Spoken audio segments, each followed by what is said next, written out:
ডাঁটুগুলো ফেলে দিতে হবে, ফেলে দেখে নিতে হবে এর ভিতরে কোনো পোকামাকড় আছে কি না। এভাবে দেখে তারপর ভালো করে ধুয়ে ভিজিয়ে রাখতে হবে 2 থেকে 3 ঘন্টা। দেখুন আমি ডাঁটুগুলো ফেলে দিয়েছি।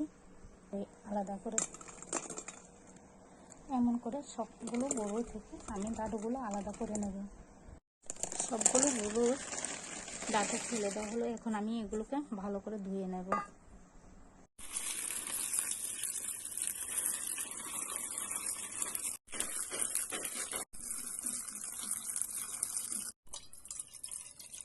পাঁচশোটা গুড় দিয়ে দিলাম, একটু লবণও দিয়ে দিলাম। দেখুন আমি আগেই বড়িগুলো ভিজিয়ে রেখেছিলাম আর এগুলো অনেক নরম নরম হয়ে গেছে।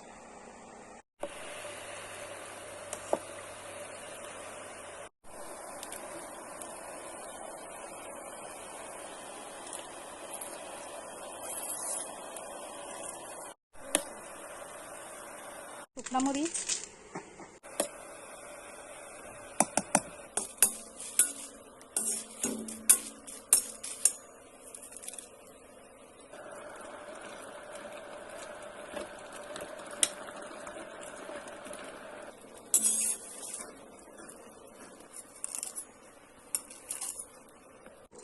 চিকন জিরা আর মিষ্টি জিরা আচারের স্বাদ অনেক দ্বিগুণ বাড়িয়ে দেয়।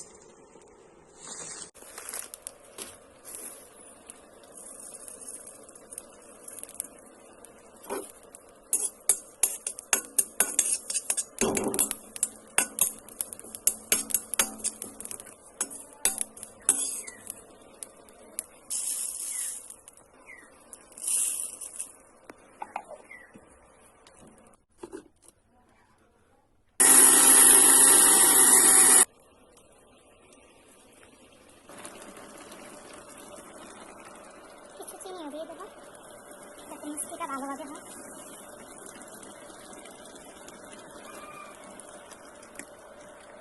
যে মিক্সচারগুলো করেছিলাম এখন মিক্সচারগুলো দিয়ে দেবো।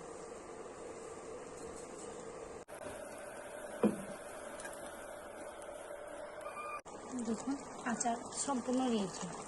এটা নামিয়ে নেব, কারণ চিনি আর গুড়ে আচারটা অনেকটা গাঢ়া হয়ে যাবে। যখন ঠান্ডা হবে অনেক শক্ত শক্ত হয়ে যাবে, এই জন্য একটু একটু জল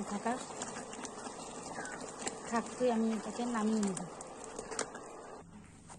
কিছুক্ষণ ঠান্ডা হওয়ার জন্য আমি ছেড়ে দিলাম এটাকে। দেখি ঠান্ডা হওয়ার পর আচার কি রকম হয়েছে। ঠিক আছে,